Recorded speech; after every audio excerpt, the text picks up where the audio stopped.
আলহামদুলিল্লাহি রাব্বিল আলামিন ওয়াসসালাতু ওয়াসসালামু আলা সাইয়্যিদিল মুরসালিন ওয়া আলা আলিহি ওয়া সাহবিহি আজমাইন। বাংলাদেশ জামাত ইসলামী এয়ারপুর ইউনিয়নের এই ৮ নং ওয়ার্ডের উদ্যোগে আজকের এই উঠান বৈঠকের সম্মানিত সভাপতি জনাব মামুন হোসেন হাবিবি, আমাদের মাঝে উপস্থিত আছেন আজকের এই উঠান বৈঠকের বিশেষ অতিথি এয়ারপুর ইউনিয়নের সম্মানিত আমির জনাব আব্দুর রউফ, সেক্রেটারি মাহবুব আলম, উপস্থিত আছেন আমাদের মাঝে বাংলাদেশ শ্রমিক কল্যাণ ফেডারেশনের এয়ারপুর ইউনিয়নের সম্মানিত সভাপতি জনাব আজিজুল ইসলাম, আমাদের মাঝে উপস্থিত আছেন আমার সফর সঙ্গী শিমুলী ইউনিয়নের নির্বাচনীয় সেক্রেটারি এবং জামাত ইসলামী মনোনীত শিমুলী ইউনিয়নের চেয়ারম্যান প্রার্থী জনাব মনিরুজ্জামান, উপস্থিত সম্মানিত ভাই এবং বন্ধুগণ, আল্লাহর শুকরিয়া আদায় করছি যার মেহেরবানিতে আমরা আজকে এই রাতের বেলা ঈশার নামাজের পরেই আমরা এক উঠান বৈঠকে সম্পৃক্ত হতে পেরেছি। আলহামদুলিল্লাহ।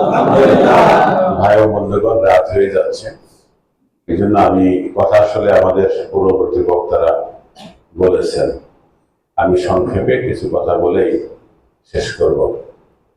আমরা বিগত 16টি বছর এক ফ্যাসিস্টদের দ্বারা নিয়ন্ত্রিত ছিলাম, যেখানে বাক স্বাধীনতা ছিল না, চলার মতো স্বাধীনতা ছিল না, আমরা রাস্তাঘাটে চলতে পারতাম না, আমাদেরকে বিবাহ বাড়ি থেকে গ্রেপ্তার করা হয়েছে, জানাজায় অংশগ্রহণ করছি সেখান থেকে গ্রেপ্তার করা হয়েছে, ছেলে এবং বাপ রাতের বেলা এক বিছানায় শুয়ে রয়েছে, সেখান থেকে গ্রেপ্তার করে নাটক সাজানো হয়েছে, দেশ বিরোধী কার্যক্রমে তারা সম্পৃক্ত ছিল। এরকম একটি দুঃসময় সময় আমরা অতিক্রম করেছি। আল্লাহ তাআলার ইচ্ছায় 24-এর ছাত্র আন্দোলনে আল্লাহ তাআলা আমাদেরকে মুক্ত করে দিয়েছেন। এর পূর্বে আগস্টের 1 তারিখে 24-এর আগস্টের 1 তারিখে জামাত ইসলামীকে এ দেশ থেকে নিষিদ্ধ করে দিয়েছিল। আজকে যারা জামাত ইসলামীকে নিষিদ্ধ করেছিল, সময়ের ব্যবধানে আল্লাহ তাআলার ইচ্ছায় তারাই নিষিদ্ধ হয়েছে। পৃথিবীর ইতিহাসে এরকম নজির নাই যে একটা সরকারের মন্ত্রী, এমপি এবং উপজেলা চেয়ারম্যান, ভাইস চেয়ারম্যান, ইউনিয়ন পরিষদের চেয়ারম্যান, মেম্বার, পৌরসভার মেয়র এবং কাউন্সিলর, এমনকি একজন ইউনিয়নের আওয়ামী লীগের সভাপতি এবং সেক্রেটারি, ওয়ার্ড পর্যায়ের আওয়ামী লীগের নেতাও তারা এই দেশে নাই, থাকলেও আত্মগোপনে, এবং তারা পালিয়ে গেছে। এরকম একটা অবস্থা সারা পৃথিবীর মানুষ জুলাইয়ের আন্দোলনের 5 আগস্ট 24-এর দেখেছে। আজকে তারা এই অবস্থায় পড়লে তাদের জন্য কেন হয়েছিল? তারা বাংলার মানুষকে মানুষ মনে করতো না। তারা আমি তুমি দামি এই নির্বাচন করে ক্ষমতায় থাকার জন্য তারা চেষ্টা করেছিল।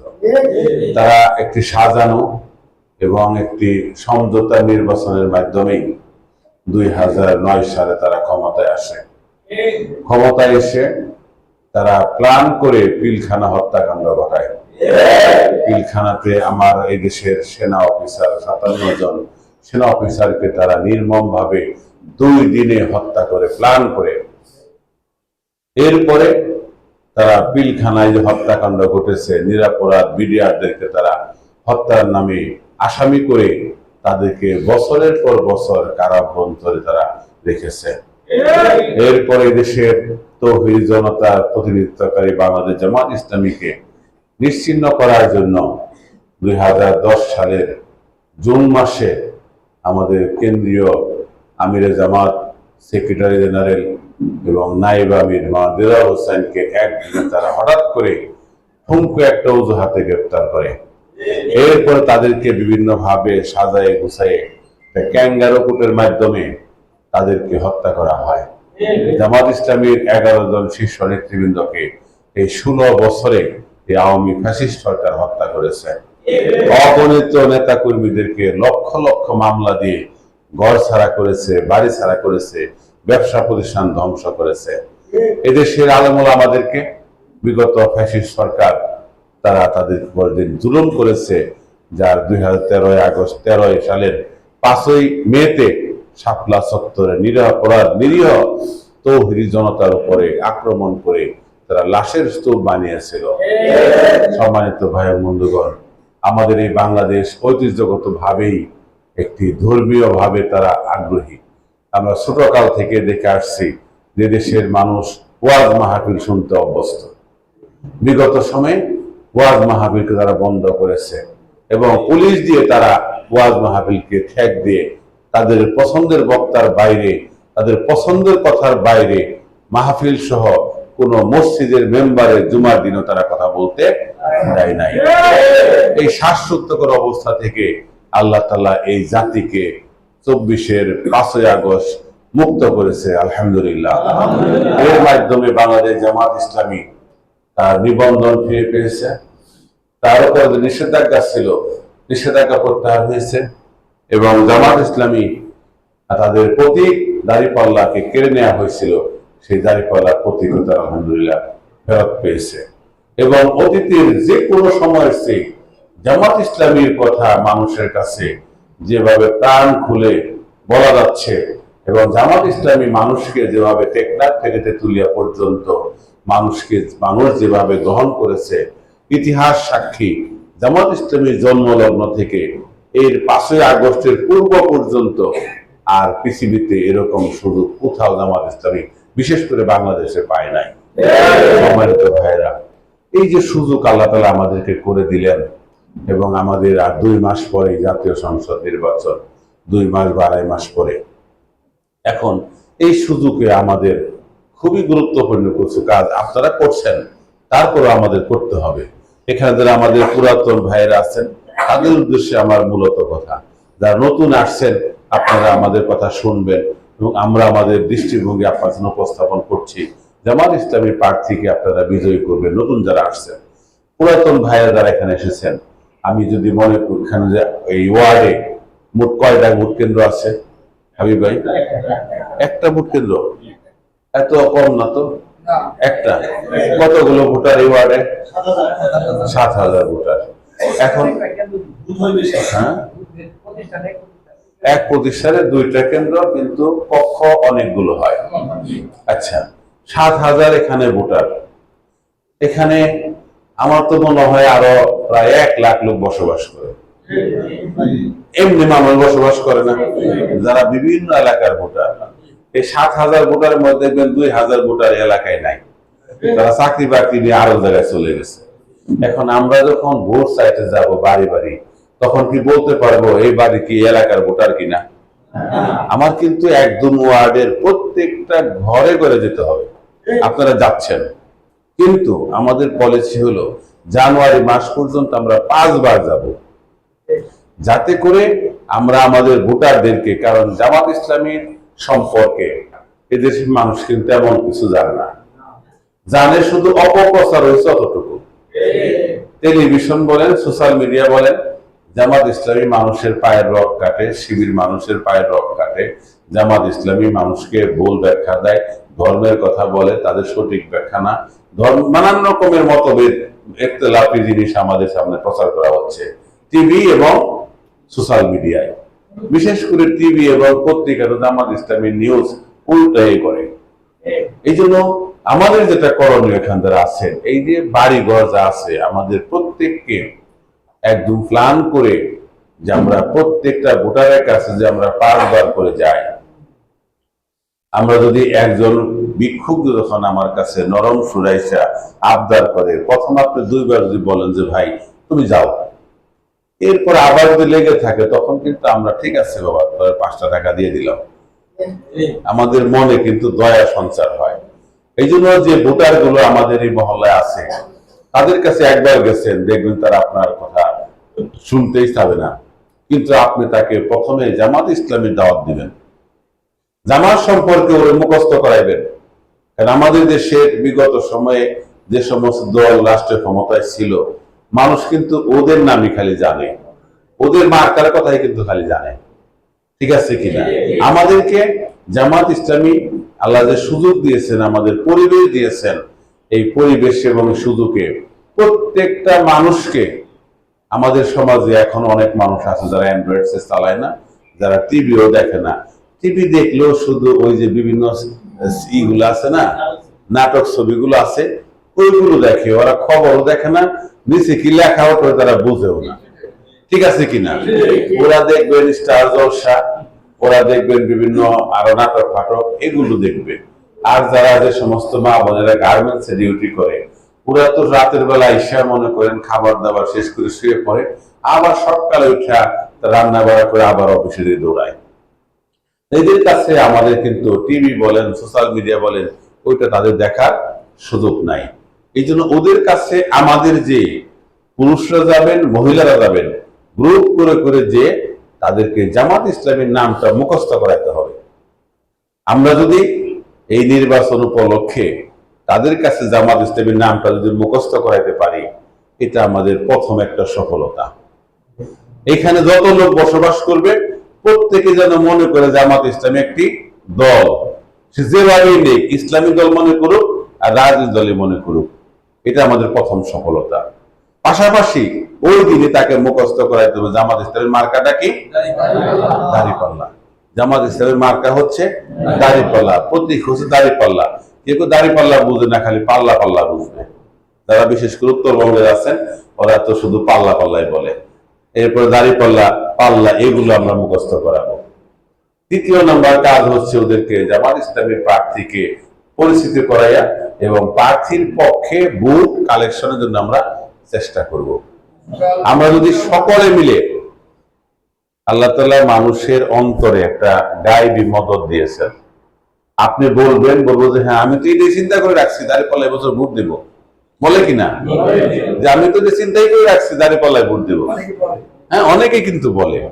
এই সুযোগটা আমরা কি করব? আমরা যদি আবার যে বলি যে ভাই জামাত ইসলামের মানুষ আমরা আসছি, দেখবেন কি আপনি নিজেও যদি চিন্তা করেন, বিশেষ করে মহিলা মেম্বার নির্বাচনে তারা ভোট কিন্তু কম চায়। আমরা যারা এখানে আছি, গ্রামে আছি, আপনি মনে করেন চেয়ারম্যান প্রার্থী ভোট চাইছে তারা ভোট দিবেন, পুরুষ মেম্বার প্রার্থী ভোট চাই তারা ভোট দিবেন, তো মহিলা মেম্বার আপনার কাছে আসেও নাই, ভোটও চায় নাই, তখন আপনার মনে কি জাগ্রত হয় যে একজন মহিলা মেম্বার আমার কাছে আসলো না, কেউ তার ব্যাপারে ভোটও চাইলো না। ঘটনাচক্রে আপনি সিদ্ধান্তহীনতায় ভুগছেন, ভোট দিতে যাবেন, দেখবেন যে রাস্তায় আপনার কাছে মহিলা মেম্বার বলল ভাই আমি মহিলা মেম্বার হবো, আমি দাঁড়াইছি, আপনি আমার ভোটটা দিয়ে। আপনি তখন কি করবেন? তারে দিবেন না? কি বলেন? এটা কিন্তু বাস্তবতা। তারে যদি আপনি ভোট চাওয়ার লগে আপনি একজন সচেতন মানুষ তার আপনি ভোট দেন, তাহলে জামাত ইসলামের প্রার্থীর পক্ষে আপনি ভোট না চাইলে কি মানুষের ভোট দেবে? যতই হৃদয়ে মানে থাকুক না কেন, কিন্তু চাবে না। কিন্তু এই জন্য আমাদের যে কাজটা করতে হবে, প্রথম দফা কাজ হচ্ছে মানে জামাত ইসলামী মুখস্থ করে দেওয়া, দ্বিতীয় দফা হচ্ছে মার্কা মুখস্থ করানো, তৃতীয় দফা হচ্ছে প্রার্থী পরিচিত করে এবং ভোট আমাদের নিশ্চিত করা। আল্লাহ তাআলা আমাদেরকে যে সুযোগ দিয়েছেন, আপনারা দেখবেন আমাদের সাথে প্রশাসনের লোক আমাদের সাথেও যোগাযোগ রাখে, সম্ভবত অন্যদের সাথেও যোগাযোগ রাখে, আমাদেরকে বলে যে আপনাকে আমি কি সহযোগিতা করতে পারি। তার মানে ওদের ভিতরেও সন্দেহ আছে জামাত ইসলামী ক্ষমতায় গেলে চলেও যেতে পারে, সম্পর্ক আগে থাকতেই রাখি। ঠিক আছে, এর আগে তো কোনদিন আমাদেরকে বলে নাই। এখন আপনারা কি মনে করেন? আপনারা কি এটা মনে করেন নাকি মনে করেন যে না জামাত ইসলামী এই বছর লামসাম কিছু পাবে? যাক আলহামদুলিল্লাহ। কিন্তু আমরা বিশ্বাস করি জামাত ইসলামী শুধু সরকার গঠন করবে না, নিরঙ্কুশ সরকার গঠন করবে। 151টা আসন পাইলে জামাত ইসলামী সরকার গঠন করতে পারবে, 200টা আসন পাইলে নিরঙ্কুশ বিজয়। বুঝতে পারছেন কিনা? এবং বাংলাদেশের যে পরিবেশ তৈরি হয়েছে, আমি তো প্রতিদিন ঘুরি আপনাদের ইয়ারপুর ইউনিয়নের ঘুমাইলে, গতকালকে একটা মহিলা সমাবেশ হয়েছে, আলহামদুলিল্লাহ। সেইখানে ওনার যেটা টার্গেট ছিল তার চেয়ে 150 বেশি হয়েছে। এই যে জোয়ার, গণজোয়ার হয়েছে, আমি গতকালকে পাথালিয়াতে আমি দুইটা সমাবেশ করছি, একটা মাগরিবের পরে একটা ইশার পরে। মাগরিবের সমাবেশে দেখলাম ভাইদের জন্য বসার জায়গা করছে, মহিলারা এসে রাস্তায় দাঁড়িয়ে দাঁড়িয়ে বসে বসে আমাদের কথা শুনতেছে, তাদের দাওয়াত দেওয়া হয় নাই। এই যে আমাদের পরিস্থিতি, আলহামদুলিল্লাহ আমরা চেষ্টা করব সকলে মিলে, আল্লাহ তাআলা যে নিয়ামত আমাদেরকে দান করেছেন একটা সুন্দর পরিবেশ, এটা আমাদের জন্য একটা নিয়ামত। এই নিয়ামতটাকে কাজে লাগিয়ে আমরা দিনের বেলা ব্যাপকভাবে ঘুরবো এবং রাতের বেলা আল্লাহর কাছে আমরা সাহায্য চাবো। রব্বুল আলামিন জীবন তো আকাঙ্ক্ষা ছিল একটা দিন দেখে যাব, ইসলাম দেখে যাব বাংলাদেশে কায়েম হয়েছে, কোরআনের রাজ কায়েম হোক, এটা আমার আকাঙ্ক্ষা ছিল। আল্লাহ তুমি সুযোগ দিয়েছো, আমরা যাচ্ছি বাড়ি বাড়ি। আল্লাহ তুমি মানুষের মনটাকে গলায় দিও, দাঁড়িপাল্লা মার্কার প্রার্থীকে আল্লাহ তুমি বিজয় করার সুযোগ করে দিও। আমরা যদি দিনের বেলা পরিশ্রম করি এবং রাতের বেলা যদি আল্লাহ তাআলার কাছে সাহায্য চাই, আল্লাহ তাআলা আমাদের অবশ্যই সাহায্য করবেন। জামাত ইসলামী এদেশে সরকার গঠনের জন্য আল্লাহ তাআলা কোরআনের যে তিনটা পথ অতিক্রম করলে যে সরকার গঠন করতে পারবে, সে তিনটা জুলুম জামাত অতিক্রম করে আসছে। সেখানে তাদেরকে লাঞ্ছিত করা হবে, তাদেরকে অপমানিত করা হবে, তাদেরকে জেলে দেওয়া হবে, এরপরে তাদেরকে আল্লাহ তাআলা শাসনবার ক্ষমতায় তাদেরকে বসানো হবে। আমি এই মুহূর্তে কোরআন আয়াতটা ভুলে গেলাম, সরাসরি কোরআনের আয়াত, যে আয়াতের ব্যাখ্যার কারণে মুফতি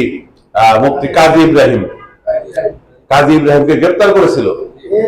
উনি একটা জুমার বয়ানে বলেছিলেন যে আয়াতের ব্যাখ্যা পরিষ্কার বলেছিলেন যে এদেশে 15 আগস্টে শেখ মুজিবকে সপরিবার হত্যার কারণে তারা ক্ষমতায় আসছে, প্রেসিডেন্ট জিয়াউর রহমানকে হত্যা করার কারণে তারা আবার ক্ষমতায় আসছে। যাদের কাছকে অন্যায়ভাবে ফাঁসি দেওয়া হচ্ছে, এরাই দেশের পরবর্তীতে শাসনভার গ্রহণ করবে। এই কথাটুকু কাজী ইব্রাহিমের বলেছিলেন বিদায়ী তখনকার সরকার বরদাস্ত করে নাই, তাকে গ্রেফতার করেছিল। আল্লাহ তাআলা ওই অবস্থা জামাতকে পাড়ি দিয়ে এখানে আসছে। কারণ এই জমিনে আলেমুল আমাদের রক্ত ঝরেছে, এই জমিনে ইসলাম প্রতিষ্ঠার জন্য যারা সারা জীবন চলে গেল, তাদের জীবনে আর কোনো টার্গেট ছিল না, স্বপ্ন ছিল একটা যে আমরা দিন কায়েম করব, তাদেরকে অন্যায়ভাবে ফাঁসি দেওয়া হয়েছে। আমরা বিশ্বাস করি ইনশাআল্লাহ আমাদের বাংলাদেশের আগামী নির্বাচনে জামাত ইসলামী সরকার গঠন করবে। আমরা যদি যেন প্রত্যেকে সেইভাবে পরিশ্রম করি এবং আল্লাহর সাহায্য নিশ্চিত করার জন্য আমরা দোয়া করি, আল্লাহ তাআলা আমাদেরকে অবশ্যই বিজয় দান করবেন। প্রিয় ভাই, আমরা এখানে পুরুষ ভাইদেরা বসছি, আমাদের বাসায় আমাদের মা বোনেরা আছেন, প্রত্যেকেরই আছেন, আমার আত্মীয় স্বজন আছে, আমার প্রতিবেশী আছে, আমার চাকরি যেখানে করি, ব্যবসা যেখানে করি, সেইখানে আমার বন্ধু বান্ধব আছে। আমরা একদিনও 10টা ভোট না কামিয়ে আমরা রাতে ঘরে ফিরবো না।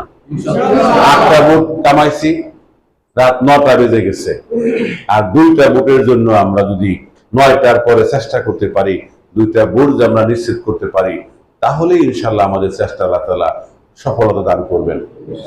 তাই আসুন আগামী দিনের বাংলাদেশ যেন কোরআনের বাংলাদেশ হয়, আগামী দিনের বাংলাদেশ যেন ইসলাম প্রিয়, ইসলাম দরদি মানুষের জন্য হয়।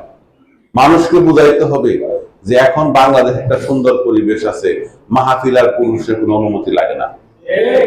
এই জন্য আমরা চাই সারা জীবন মাহফিল এরকম ফ্রি অনুমতি ছাড়াই হোক, আর এই জন্য জামাত ইসলামীকে ভোট দিতে হবে। তাই আসুন আমরা আগামীর বাংলাদেশ যেন একটা সুন্দর বাংলাদেশ হয়, সেই প্রত্যাশা রেখেই আপনাদেরকে অসংখ্য ধন্যবাদ জানিয়ে আমি আমার কথা শেষ করছি। আসসালামু আলাইকুম ওয়া রাহমাতুল্লাহি ওয়া বারাকাতুহু।